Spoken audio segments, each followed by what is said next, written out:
John is with me from Franklin Electric, long way from Canada. How do you feel? Was it a horrible trip or easygoing? I always say day 3 of the tour is usually the day that you feel it the most, and then you start to feel it's normal to be tired. So I feel like it's normal that I'm tired. But you still look good. I mean, yeah, you still look like fresh, but you had a show yesterday at the Reeperbahn Festival. How was that? It was awesome. It was at the Cocoon at the Canada House, and we just got out of the van. We drove from Lille in France, and like literally we was like out of the van, 15-minute setup, and then be like, hello Germany, hello Hamburg, we're here, time to play music, and then we did it. And do you sometimes need like being alone a little bit before the show, or are you more the person who likes to have the friends around, like chat before and then go on stage? What kind of person are you? I think it's nice to be alone, but there's no perfect situation. You're always kind of like, you have to find a way as an artist to be, just do what you do no matter what the circumstances are. So you kind of just go into it with like a bold attitude, like we're gonna just kick the shit out of this show and give it all we got, even though we had no time to set up and we're like tired or whatever it is. You just gotta be like, let's do this. And in a perfect world, if I had like time to meditate and find peace inside myself and find the meaning of all my lyrics again and prepare, but that'll never happen. I can imagine that. I mean, music is passion for you. Of course, you can feel it when you listen to your music. Was it always your the biggest dream in your life to live out of music, or what means music to you? Well, music is something that from 3 years old I started to play piano, and it was always because of my mom. Like she played piano at home, and she would always sing like classic 70s pop songs and stuff. So I was really lucky to be brought up in a musical environment, and my mom forced me to take music lessons. And then by the age of like 7 or 10, I was like, look, I think I started to realize that I was good at something, and I didn't ever feel like I was good at much. I wasn't like the athletic guy or the mathematics guy, but music I kind of had it felt like home to me. So I think from young I was like destined to do something in music, but I had no clue that I'd be sitting on a bench in Hamburg playing original music and on tour in Europe. No, I never knew this, but I always knew it would be around music.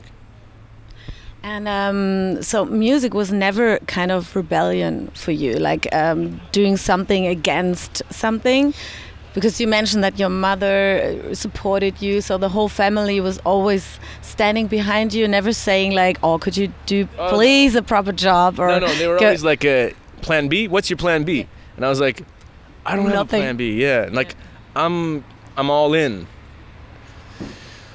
And then the day that like everybody's worried about your career being just like a dream that you make up in your head, and that won't really be a realistic thing and a tangible thing in the real life. And then when you actually start to create a career for yourself, they're all super supportive and super happy. So now we're kind of getting there. I was reading about your band that the point when you really thought like, I want to do just music started when a very close person died. Is that correct? And what kind of feeling was that for you? Yeah, so that was just it wasn't the inspiration for me to do music.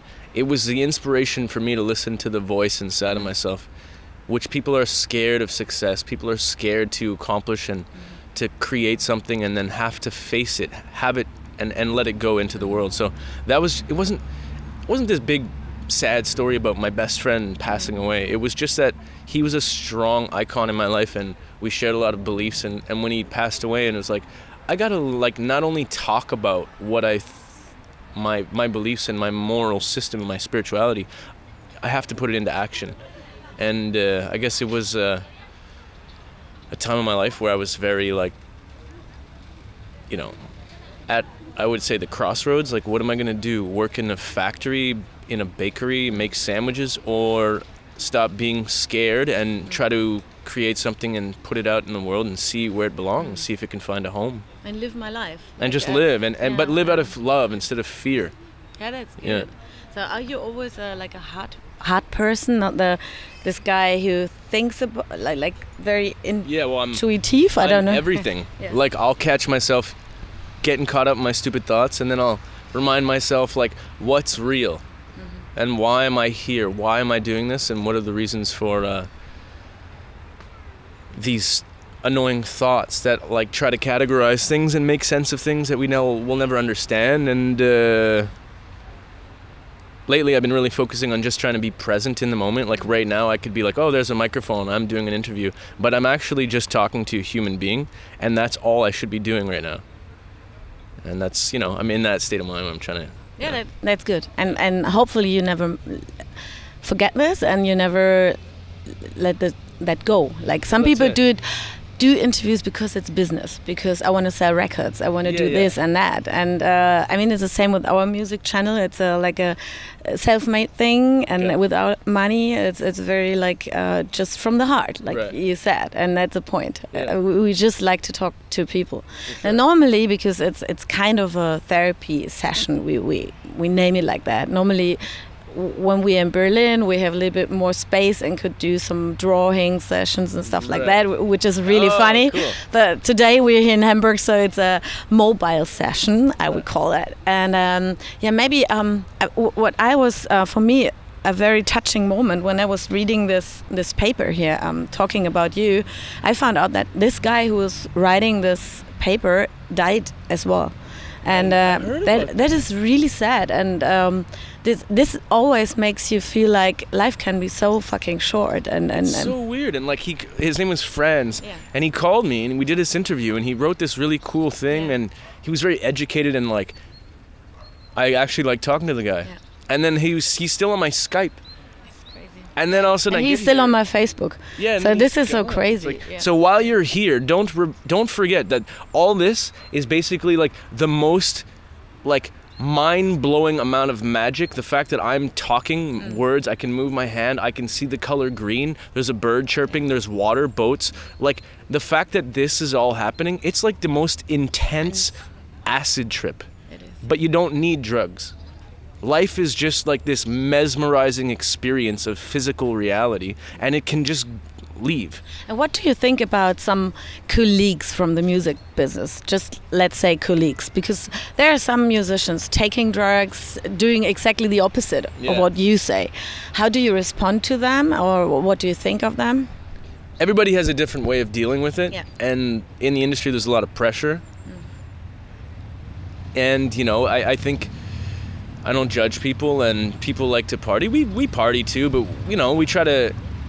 I was talking to my friends last night, and we kind of came to the decision, like, when you start to create a career and things are working for you, the best thing to do is just to make sure that you continue to write music that you like, that represents you, and in 10 years you'll be okay. If you start to try to change accordingly to the industry, or for radios, or for certain medias or whatever, like...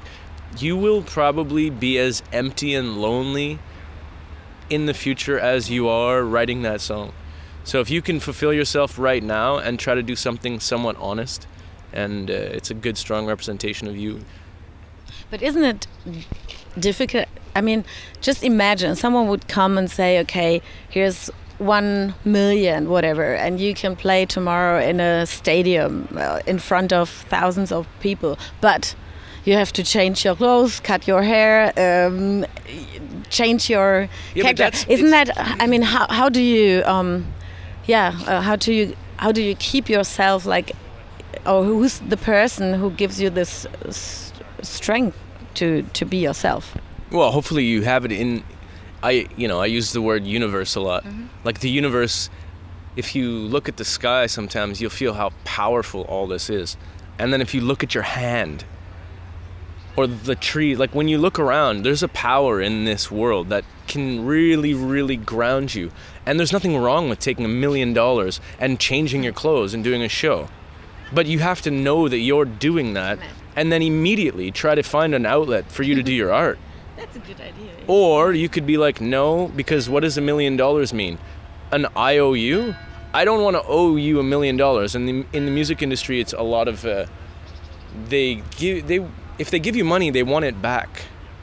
So as we took no one is really just given giving money. No? There's no free money in this world. So it's like, and you're not 18, like believing this. no, not at all. Like I'm very involved in the business, and I find there's an artistic side to working the business, and it's pretty interesting for me. So I've always been the type, like I'm not like an advanced junkie. Like I don't need a lot of money up front and then blindly take it and never really look at the amount of money I owe this company. I'd rather invest my own money and get quickly into a profit margin and then make a business, like a business that sells candy. It's just like it's the same principles. And what did you answer your mom of the question of the plan B? I think we stopped there. Yeah, I was like, listen, Mom, I actually at one point I was like making sounds for video games and like, and I have friends that do a lot of different things, but every time I took a job, I would quit within 3 months. It wasn't. Have you ever worked employed? Yeah, like I jumped around from job to job to finance music, and like I invested all my money, like probably over $60,000, and then I finally realized that when you're smart with your money and you invest a certain amount of money, which is usually way more than people can afford, and you continue to be resilient, and continue to persist, at a certain point the universe opens up, and it's like the law of the 10,000 hour. So once you kind of commit to something for 10,000 hours, you're probably going to get better at it. 2, you're probably going to get some type of reaction from the world. So at a certain point I was like, I tried a lot of plan Bs, they never worked, and plan A became my plan A, B, and C, you know. I like that. That's good. And where do you get your inspiration from? Is it like you mentioned the universe, the nature? Is it like in my mind is like you walking along in Hamburg getting new ideas because you always soak in what's happening around, or how does it work? Unfortunately for me, I am very overly sensitive as a person, so a lot of my inspiration comes from like kind of like how do you say it, like self-sacrifice, like sacrificing your ego in such a painful way where you want to hang on to things that you think are you but they're not, and when you let them go, those are usually the moments where I get inspired. Not necessarily only ego, it could be love, like not being able to love a woman, but realizing that in a mature sense about myself and then writing a song around that, or like, you know, stuff like that where you really see things about yourself, as hard as it can be in this world to actually see who you really are. But when you do look at that and get all the bullshit out of the way and go deeper, you can actually find an everlasting source of inspiration to always be more self-aware. So, yeah. And what is love for you? Love is everything that exists. It's basically, love is not like a fairy tale made up by Walt Disney in my head. It's not Cinderella. It's not like, love is just the nature of being alive, of being. And that's it. Perfect last words. I like that. Yeah. So thank you. I mean, I feel like I would love to talk another hour with you, but yeah. So let's do it. I mean, the camera woman is dying. So yeah, thank you. It was really nice, and enjoy your stay in Germany. Maybe one last question.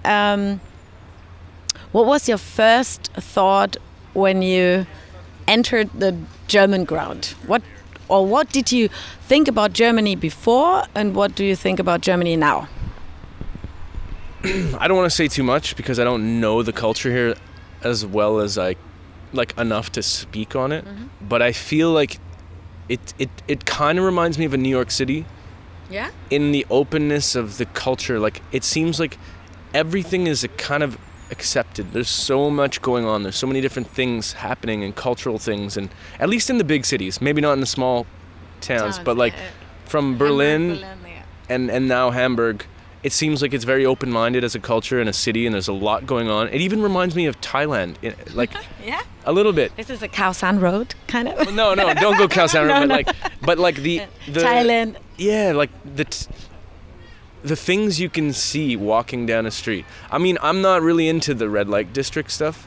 I think that's a bunch of bullshit, but the vibrant, freedom, the free kind of expression that's going around Different when you look at people, religions and fashion and beliefs and sexuality and art, street art, like stuff like that.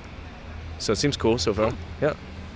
Thank you very much for your time, and we hope the new record, This Is How I Let You Down, is gonna be a big success. Thank you. Yeah. Thank you. Cheers. Tschüss. You have to say tschüss. Tschüss. Yeah. I learned that word already. Thank you.